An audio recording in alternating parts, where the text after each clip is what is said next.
Los bandidos de Río Frío, de Manuel Paino. Parte 1. Capítulo 18. El aprendiz. En la clase y educación de la gente de México, como en la de España, hay todavía más diferencia y matices que la que los químicos han establecido en los colores. Casilda era la hija del pueblo, bulliciosa, alegre, de un cierto talento natural, vehemente en sus pasiones, sabiendo apenas leer y sin más nociones ni ideas que las de las cosas y objetos que pasaban por su vida diaria. Hábil, sin que nadie la hubiese enseñado, para hacer un buen guiso al uso del país y unos frijoles refritos, coser en blanco y asear y gobernar su cuarto, buena y completa, como ella misma lo vociferaba, con el hombre que la mantenía. No se había casado por flojera, porque era necesario que se leyeran las amonestaciones en la parroquia, pagar los derechos al cura y, al fin, era lo mismo, vivían juntos. Evaristo la quería, eran marido y mujer, menos la bendición del cura. Tules era otra cosa, era un mártir, sabía leer y escribir regularmente, dobladillar muy fino, bordar hasta realzado con hilo de oro. La doctrina y las cosas de la religión le eran familiares, y como su memoria era feliz, retenía la erudición que escuchaba en los sermones. Salomón era su íntimo conocido, Rebeca y Esther, sus amigas, y San Pedro, Santa María Egipciaca y la Magdalena, sus favoritos. Y nada se diga de la Virgen, en la que confiaba ciegamente. Muchas ocasiones acompañó a Agustina a la modesta casita del chapitel de Santa Catarina, y las dos rezaron salves y novenas, hincadas de rodillas, delante de la maravillosa imagen de Nuestra Señora de las Angustias. ¿Tules se casó con el tornero? Nada de eso. La casaron, y contribuyeron a eso Agustina, la condesita, el conde mismo, que veía con tanta indiferencia y despego a la servidumbre de su casa, con excepción de Agustina. Tules se casó, pues, con el tornero, simplemente porque era hombre, y la pidió en casamiento y porque su madrina lo quiso así. El tornero, que creyó tener una pasión, o que tal vez lo sintió así, se consideró como engañado, como chasqueado, al no encontrar más que una papa, desconociendo las excelentes prendas domésticas que formaban el fondo, el carácter de su mente brutal, el carácter de su mujer. Y de esto provino que, pasada la luna de miel, fuese enfriándose la pasión absolutamente brutal de Evaristo, hasta convertirse en fastidio y en aversión, buscando entonces como compensación las sensaciones que le proporcionaba el carácter movible y rasgado de Casilda. Pero en fin, una mujer legítima no se abandona como se abandona una querida, y a una mujer que tiene la fuerza y el prestigio de la Iglesia, el apoyo de la autoridad civil y demás personas que vean por ella y la defiendan, no se da fácilmente una paliza. Evaristo tuvo que aguantarse y aguantarla, y se puso a trabajar. Le bastó dar una vuelta por las tapicerías y por las carpinterías para proporcionarse trabajo. Perillas, bolas para pies de muebles, columnas pequeñas, centros o pies para las mesas redondas, molduras y mil otras cosas. Tiempo le faltaba, y como tenía buenas maderas, nada pedía adelantado, y cumplía entregando las obras acabadas el mismo día convenido, lejos de que tuviera que salir a la calle. Su casa, apartada del centro como era, no se vaciaba desde las 10 de la mañana hasta las 6 de la tarde. Evaristo ganaba lo que quería y rehusaba trabajo, pues no podía cumplir, no obstante que algunas noches velaba. Su fama se extendió por toda la ciudad. Los muebles tallados por Evaristo valían el doble. Más tarde vino a su cabeza una idea fija, y era la de buscar a Casilda, contentarla, hacerle muchas promesas, jurar ante Dios y los santos que no le tocaría mientras viviera el hilo de la ropa, y una vez que ella condescendiera, sostenerla, como dicen los artesanos, y tener a Tules como criada y nada más. Tules le tenía miedo, y era una mujer inerte, mansa. Nada le diría aun cuando supiera el enredo, y si le decía, ¿qué más da? Una patada, una buena cachetada en la boca lo remediaría todo. No volvería a hablar ni a mortificarlo. Así Evaristo, cuando estaba ya urgido con esta especie de monomanía, abandonaba el torno y salía por las calles y mercados en busca de Casilda. Muchas veces corrió tras de más de una, en quien creyó reconocer su andar garboso y los meneos de sus caderas. Se acercaba. Nada, ni sombra. Disgustado de tan frecuentes chascos, en vez de regresar a la casa, entraba en una pulquería y bebía un trago. Se detenía en una carpintería conocida y con los amigos bebía entonces un traguito, aguardiente de Cuernavaca, y así no acababa la pieza el día señalado, y hacía volver 25 veces a los tapiceros y carpinteros para quienes trabajaba. En uno de sus frecuentes paseos, creyó que una mujer que iba lejos y por la acera de enfrente era Casilda. Materialmente corrió tras ella y la alcanzó. Era Casilda. Cogerla por el brazo y meterla de un empujón en el primer zaguán, todo fue uno. Casilda, cuando se repuso de la sorpresa, se encontró frente a Evaristo, atrinchilada contra la pared y una hoja del zaguán entornada. La casa tenía un segundo portón de madera, y la calle era solitaria. No había remedio. Había caído en la boca del lobo. Te vas conmigo. De aquí te llevo a un cuarto que buscaremos, y ya no te abandonaré, nunca. O si tú quieres nos volveremos a San Ángel, le dijo Evaristo, queriendo al mismo tiempo besarla por toda la cara. Casilda, indignada, defendió su cara con el rebozo y rechazó a Evaristo. Déjeme en paz, o grito. Seré tan tonta para volver a recibir sus hambres y sus palizas. Váyase. Evaristo se puso furioso y la rechazó contra la pared. Casilda tuvo repentinamente un rasgo de astucia que le inspiró el instinto de su propia conservación. Medio se dejó besar de Evaristo y suavizando la voz le dijo: Mira, Evaristo, no seas bruto ni canalla. Por eso no volví a la casa de San Ángel. Pero ahora hablaremos en paz, y así nos podremos entender. Evaristo cambió repentinamente. Dejó libres los movimientos a la muchacha. Se asomó a la calle para ver si alguien venía y volvió contento, casi riéndose al zaguán. Platicaron y platicaron, y Evaristo hizo promesas por el alma de su madre y de su padre, y le añadió que ya estaba acreditado con el público por su buen trabajo, que ganaba mucho dinero, que vivía con una muchacha muy tonta que era su criada, pero que le echaría a la calle, y que en adelante nada más con ella tendría tratos. Casilda, por su parte, pareció olvidar lo pasado y perdonarlo. Le pidió garantías. Le dijo que necesitaba 10 pesos para sacar su ropa empeñada. Le juró que no había tenido otro querido, y lo tranquilizó de tal manera que Evaristo, lebrón como se creía, tragó el anzuelo. Bueno, ¿por qué no te vas ahora conmigo?, le dijo echándole el brazo al cuello. Porque estoy sirviendo aquí junto, en el número 7. Tengo el dinero del mandado, y adelantado mi mes, y mi baúl con mi ropa. Si no vuelvo a la casa, creerán los amos que los he robado. ¿Y para qué me he de exponer a que me lleven a la cárcel? Para que veas que no te engaño, y estamos hoy a 25, el día último cumplo mi mes. Y ahora mismo voy a decir al ama, que busque, y entonces nos juntamos. Ven para que no digas que te juego una mala partida. Todos los días a las 9, espérame en la acera de enfrente. Me acompañas al mercado. Y el día último nos vamos donde quieras.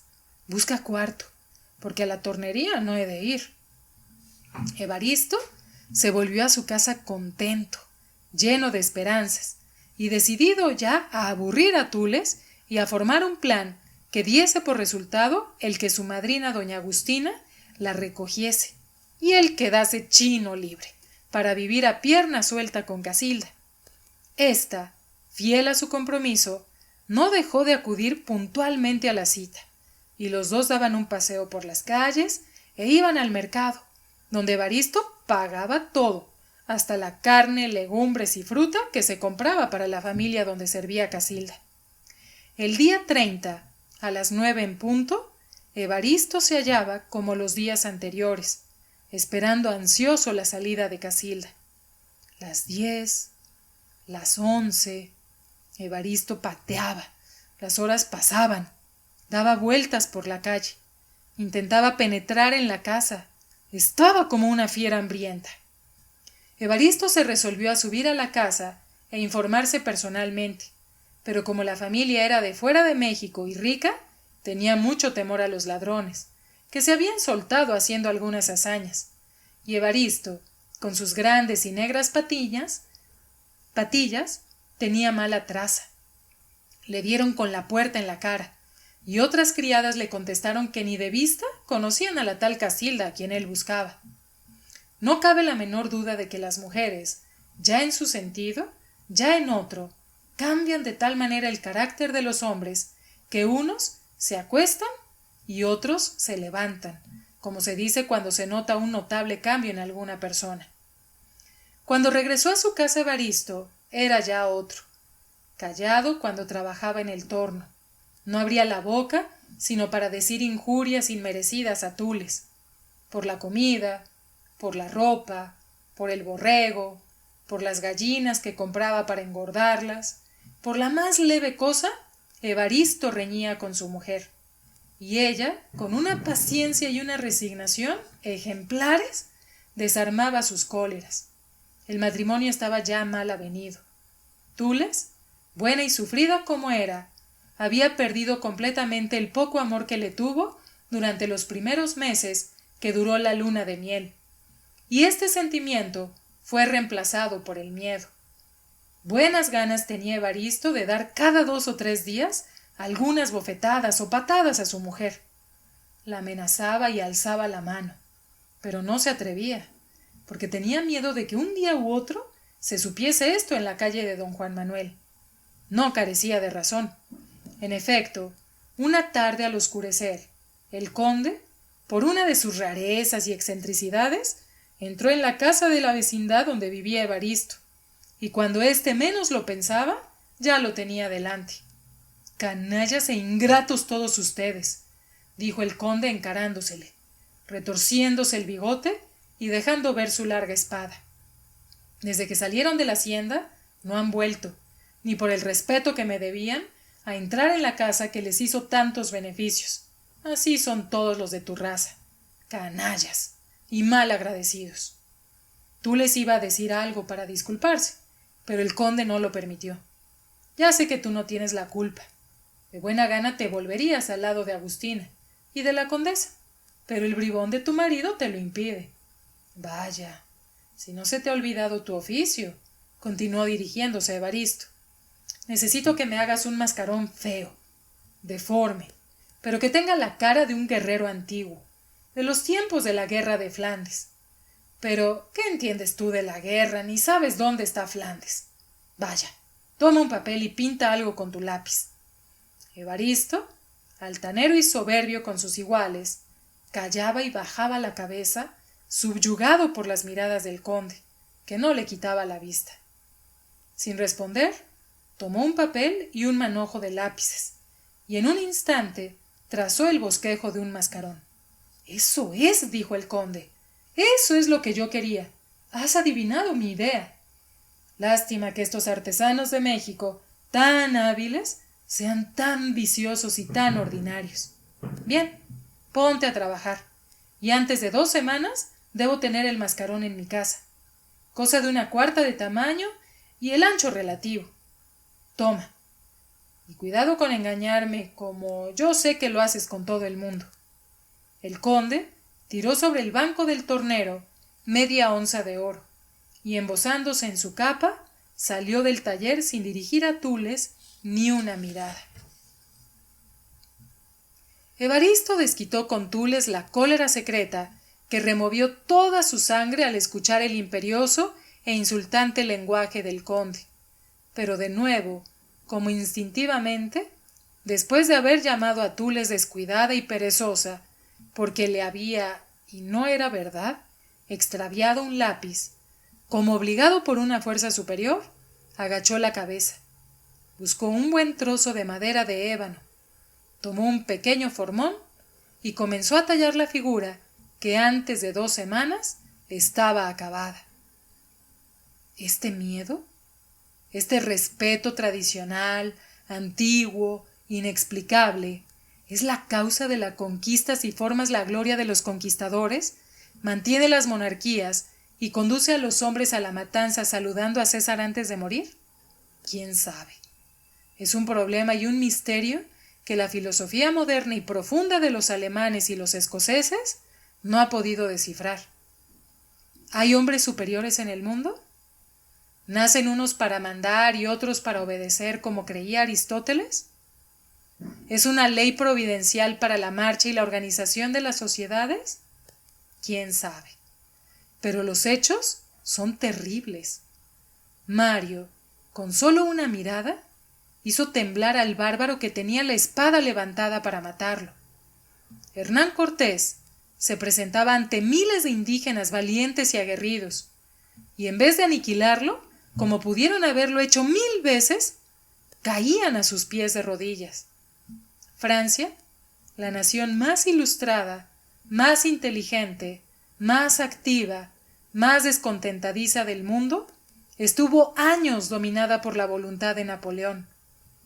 Los hombres más distinguidos, los literatos y poetas más célebres, los abogados de más valía, solían, como Evaristo el tornero, guardar silencio, agachar la cabeza y obedecer, con la rabia y despecho en el alma, las órdenes de Napoleón, obligados por este sentimiento secreto desconocido, y sin embargo, poderoso e ineludible, que se trata de disculpar de 1000 maneras, pero que nunca se explica satisfactoriamente. La Revolución Francesa quiso destruirlo, aniquilarlo, proscribirlo para siempre en todas las sociedades humanas. Vano esfuerzo. De la guillotina y de la sangre volvió a renacer más fuerte, más organizado, más temible, revestido de las formas llamadas constitucionales. Sangre perdida, víctimas inútiles. Una explicación hay material y visible. La aparición del comunismo y nihilismo, que es menester contener con millones de soldados armados que a su vez cargan y disparan el fusil, estimulados por ese tradicional miedo que no los abandona. La Europa presenta hoy, en el medio del constitucionalismo y de la libertad relativa, el espectáculo imponente de la autoridad y de la misteriosa obediencia antigua, representada en un canciller, oculto muchos días del año en un ignorado bosque de Alemania, y de cuyos labios está pendiente el mundo entero.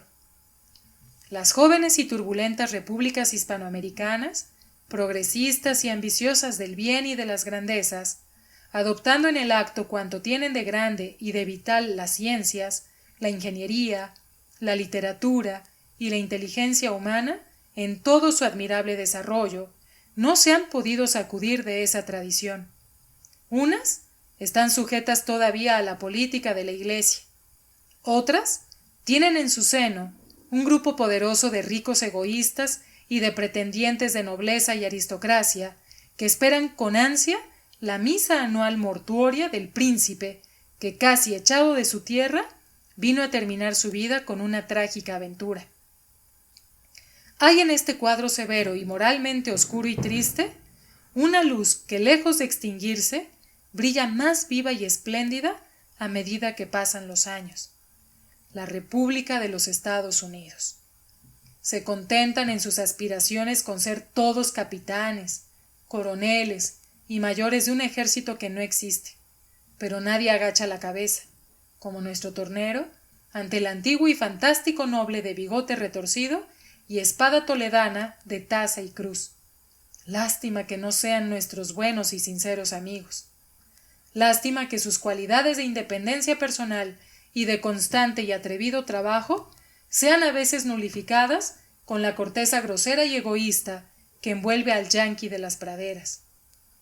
Del americano educado, instruido y, digámoslo así, pulido por la educación y los viajes, sale un Washington, un Adams, un Cooper, un Irving, un Prescott.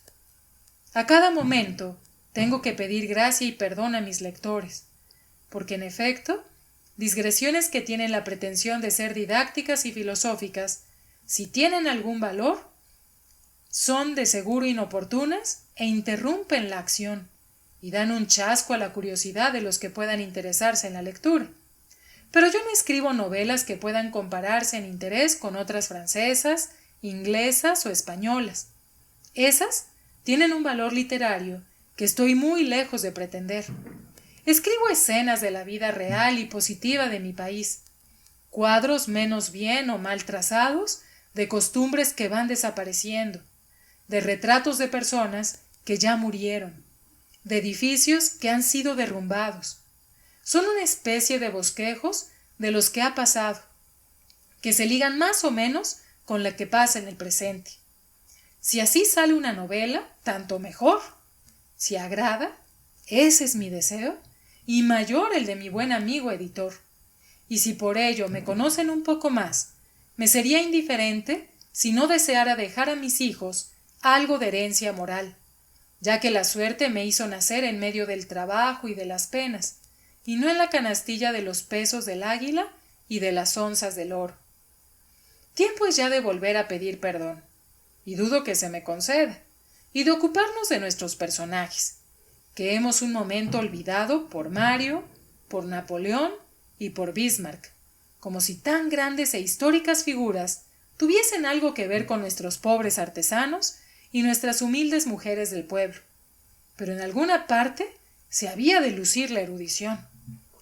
Evaristo, contento con su mascarón, que consideró una de sus mejores obras, se propuso llevarlo personalmente a la casa de don Juan Manuel, pero tuvo miedo al lenguaje terrible del conde y prefirió enviar a Tules, la que tuvo un momento de alivio y de alegría, pensando que sólo necesitaba atravesar algunas calles para abrazar a su madrina y besar las blancas manos de la condesita. Vistió su mejor ropa y su rebozo de hilo de bolita. Envolvió en un pañuelo el mascarón de ébano y por el rumbo más corto se encaminó al viejo palacio del conde del Saus. De un brinco se puede decir que Tules subió las escaleras y sin hablar con los criados que encontró al paso, penetró hasta la alcoba de Agustina. Una y otra quedaron espantadas al verse y apenas se podían reconocer. Los años que pasaban antes no habían producido otro efecto que desarrollar y llenar de sangre y gordura sana, las formas de Tules, y de fuerza y solidez los músculos y nervios de la madrina. Pero desde que se habían dejado de ver, ¡qué cambio! ¡Qué diferencia! Se miraron un rato y se comprendieron. Tules dejó caer en una canapé el mascarón de ébano y quiso decir algo, pero tenía un nudo en la garganta. Calla, calla, no me digas una palabra. He sido una vieja loca en casarte con ese hombre. Ya sé sus vicios y su conducta y cómo te trata. Dios me ha castigado. Ya me ves. Huesos. Huesos. No pasa una semana sin que esté enferma.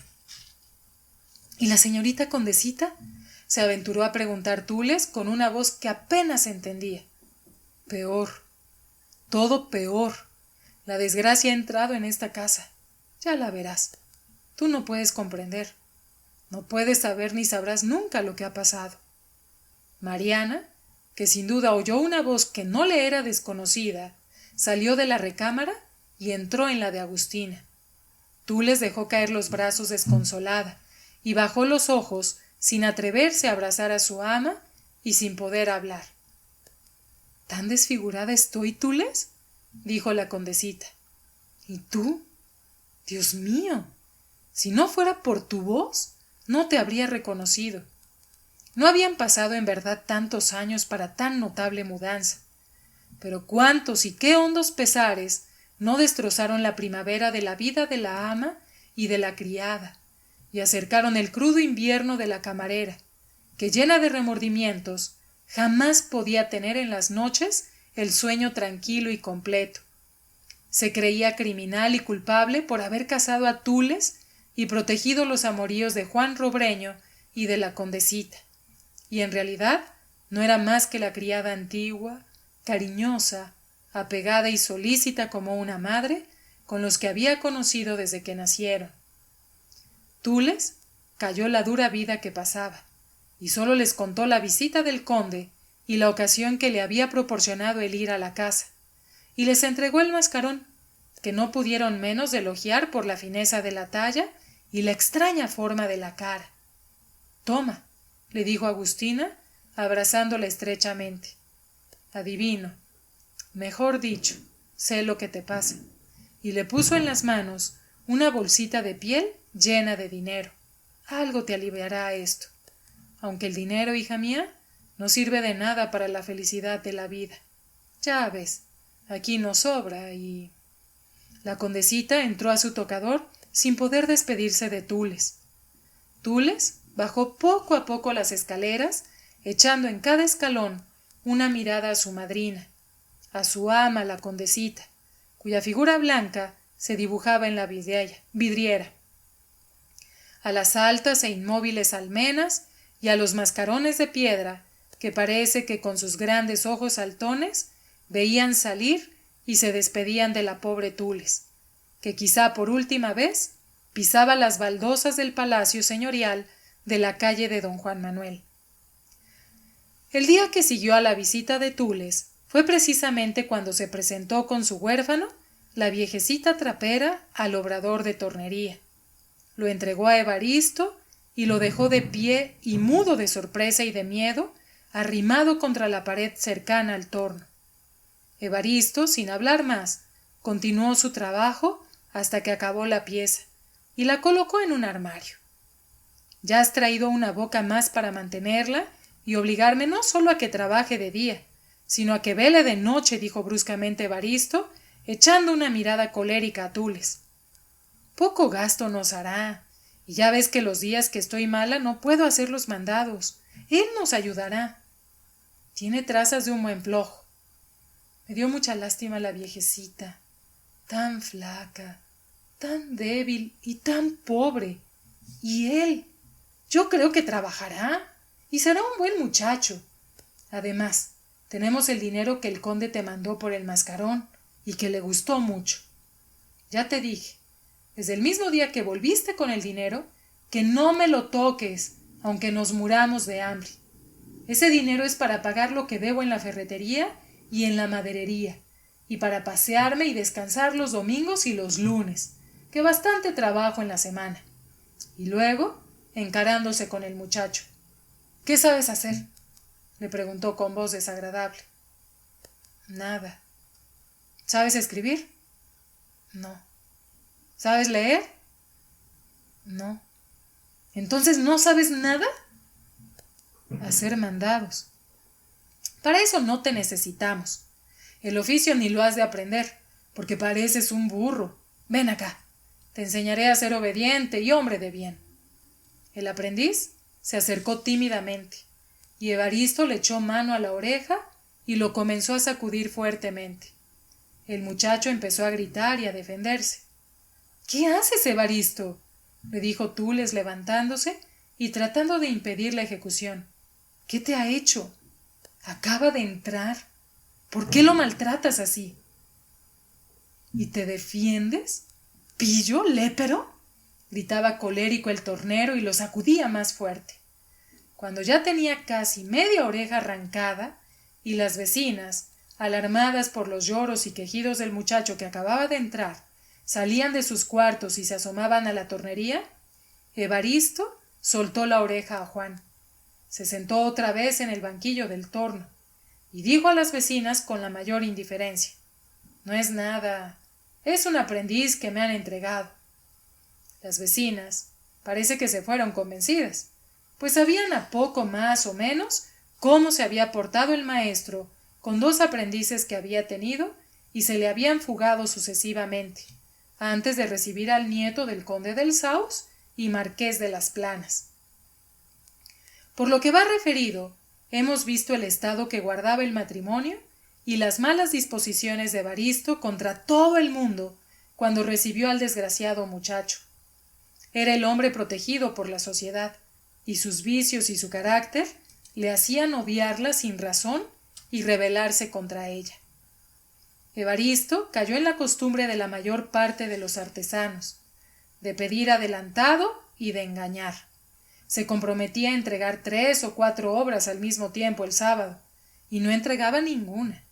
No podía, por consiguiente, cobrar la raya, carecía de dinero, y la semana siguiente tenía que acudir a otras personas para que le prestaran, sin contar que casi todo lo que conseguía lo derrochaba los domingos y lunes en las vinaterías, y Tules pasaba la pena negra para mantener la casa y pagar la renta.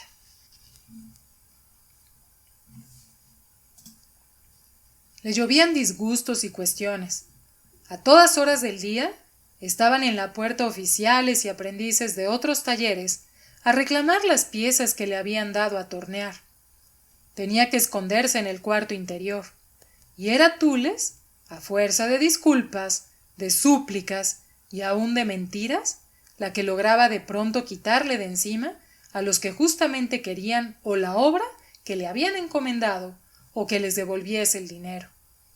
Pronto voló por el vecindario y por toda la ciudad la fama de Evaristo como embustero, tramposo, pendenciero y valentón.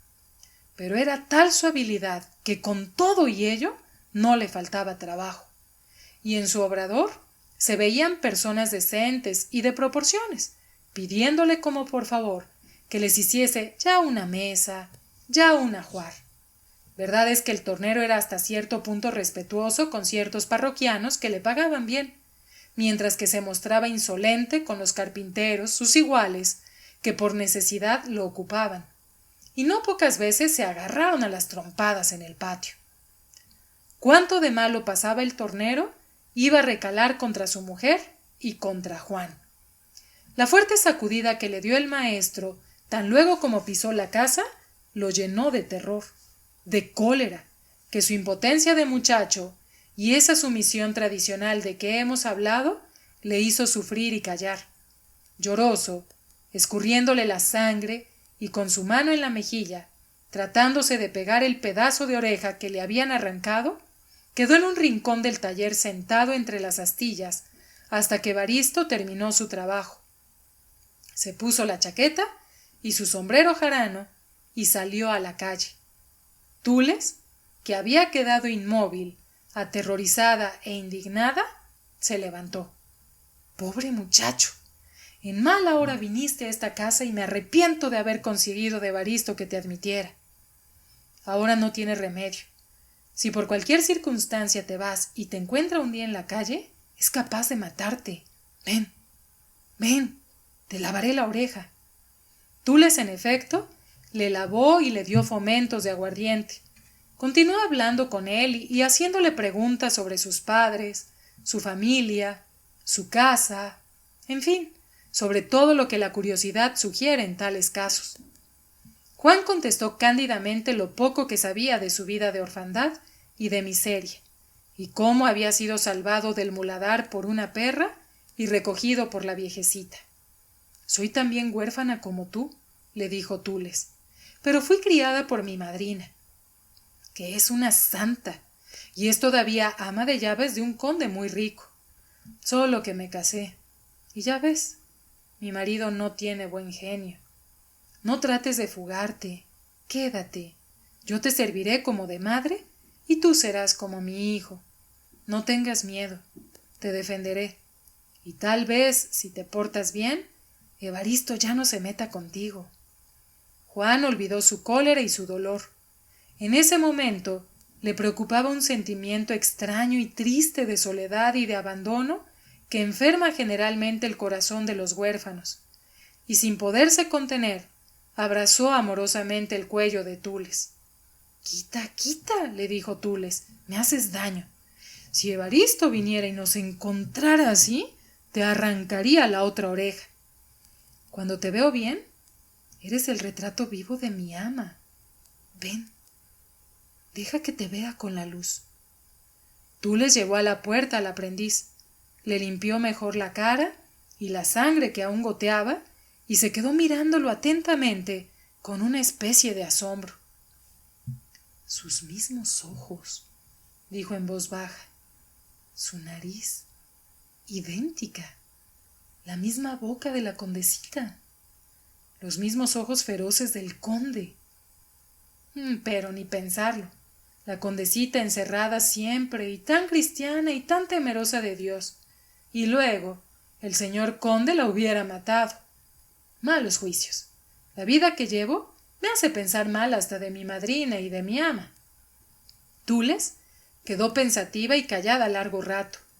Juan, azorado, la miraba, y no acertaba a comprender el significado de la conversación que sostenía Tules consigo misma. Hizo ella rápidamente en su memoria la cuenta del tiempo que había pasado desde que se casó, su permanencia en la hacienda, su regreso a México y su última visita cuando fue a entregar el mascarón de ébano. Le parecía todo imposible y como cosa de pesadilla, pero no le cabía duda. Por la edad, por la fisonomía de Juan, por el estado de desolación en que encontró a la familia, por las pocas palabras misteriosas de su madrina, por una adivinación de su alma, quedó enteramente segura de que el aprendiz era hijo de su desgraciada y querida ama. La voz bronca de Evaristo, que averiguaba algo con las vecinas, y las pisadas contra las losas de sus tacones con herraduras, sacaron a Tules de sus cavilaciones. «Toma una escoba, pronto, pronto, y ponte a barrer. Evaristo llega». Juan apresuradamente tomó la escoba que le alargó su nueva ama y se puso a barrer, mientras ella se acercó al brasero a picar cebollas y recaudo. Evaristo entró de mal humor, botó el sombrero en el suelo, que Tules recogió humildemente, se quitó la chaqueta y se sentó a trabajar en el torno. «Mueve la rueda, Aragán. Ocioso, inservible», le gritó al muchacho. Juan dejó la escoba y comenzó a mover la rueda. Un cuarto de hora después volvía a gritar: «¿Está el almuerzo?» «Listo», contestó Tules. «En un momento pongo la mesa». Y en efecto, en menos de 2 minutos, servilleta blanca, vasos y platos limpios, cubiertos bruñidos, salero de cristal, chilitos verdes y pan y tortillas cubrían la mesa, que tenía un conjunto apetitoso que aumentaba el vapor aromático de los barnizados trastes de barro colocados en las hornillas. Era en la apariencia como la mujercilla bonita y aseada, el aprendiz joven, pobremente vestido, pero de simpático aspecto, y el hombre trabajador agachado sobre su trozo de ébano, el cuadro sencillo del artesano modelo que tenía algo de ingenuo y de natural, y se armonizaba y completaba, por decirlo así, con los paseos y saltos de un carnero, con su vestidura blanca y esponjada, con el collar rojo en el cuello, de donde le prendía una campanita de plata que repicaba alegremente.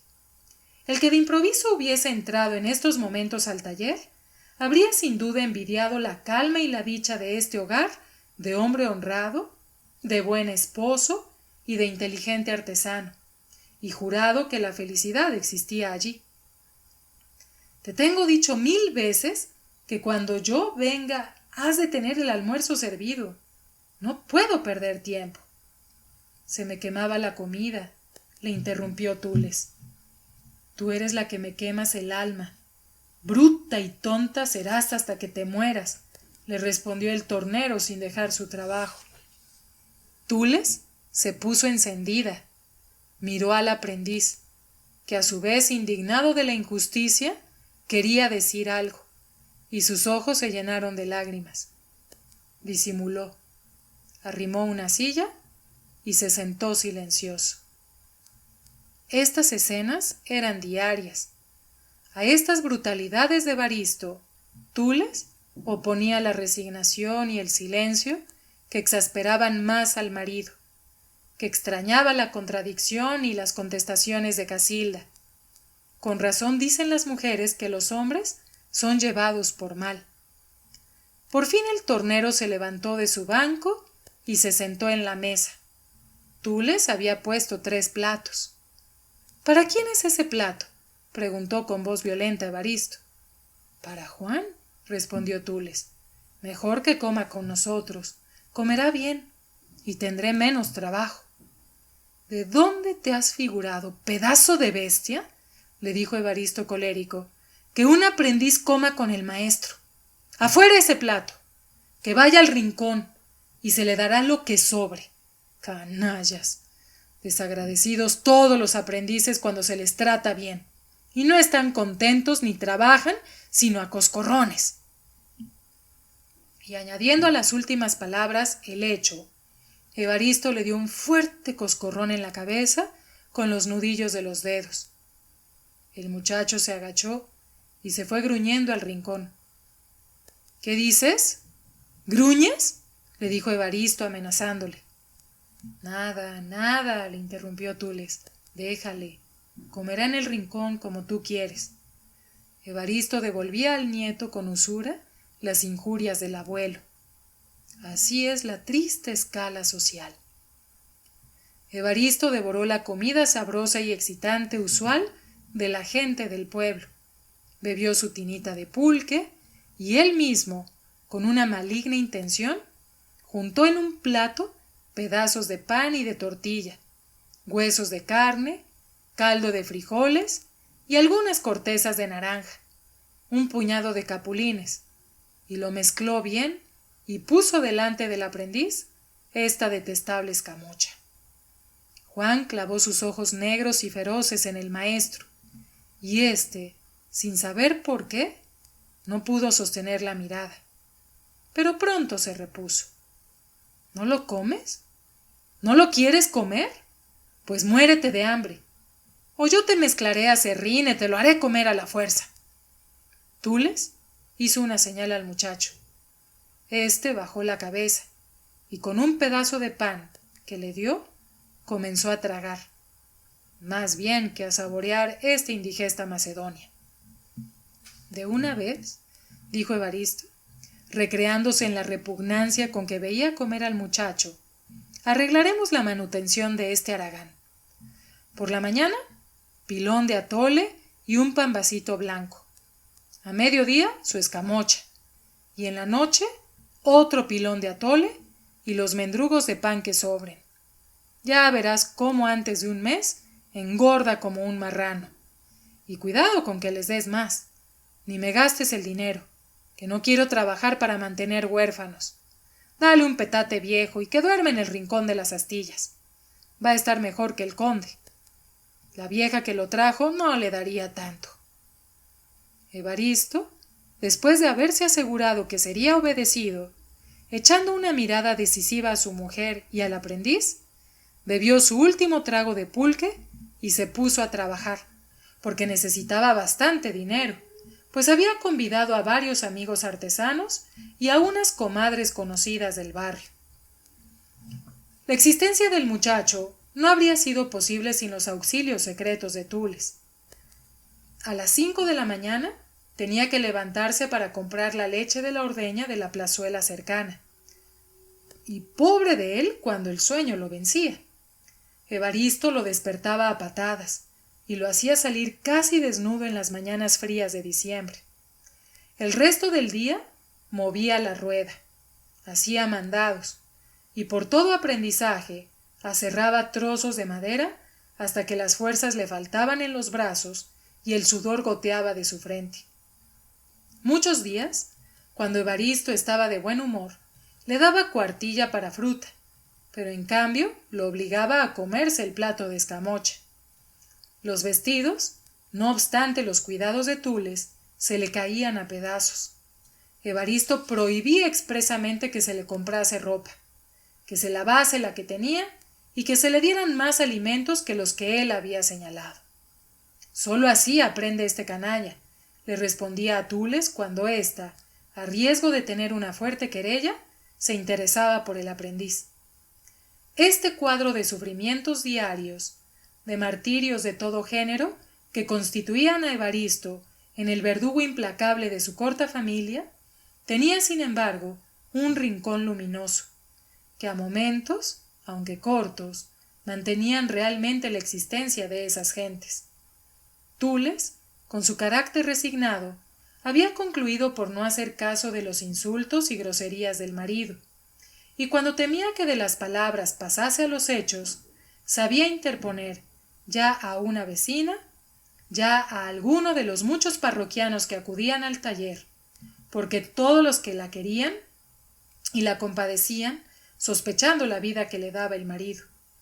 El aprendiz recibía sus puntapiés, sus golpes en la cabeza con una regla o con cualquier instrumento, y así sufría y pasaban ignorados sus dolores y sus penas. Tules había reconcentrado sus aficiones, todo su cariño en Juan y en el blanco carnero. Sufre, aguanta por mí y por tu madre. Sí, porque tú tienes una madre muy rica y un día u otro la conocerás. Y entonces tendrás buena comida y vestirás bien. Y en vez de que tengas que temer nada de Evaristo, él se quitará el sombrero y tú le darás a tornear mascarones de ébano. Pero no sé qué hacer. Tengo miedo y no me atreveré nunca. Todos los días le pido a Dios que me inspire, para que cuando me resuelva no lo vaya a echar a perder. Me paso las noches en vela y no acierto. ¿Pero qué cosa es, maestra?, le preguntaba Juan. No te lo puedo decir, ni tú lo podrás entender, y yo misma no lo entiendo. Lo que te ruego es que te dejes matar. Va como de comparación, de Evaristo, antes de decirle nada de esto, ni ahora ni nunca, y por Dios te ruego, no te vayas a fugar. ¿Cómo me dejas aquí sola con él? Me sirves de compañía, de no sé qué. El caso es que cuando te dilatas en algún mandado, se me figura que ya no vuelves. ¿Que no vuelvo? Ni qué pensarlo, maestra. Dice usted bien, me dejaré matar del maestro antes de abandonar a usted, que me quiere tanto.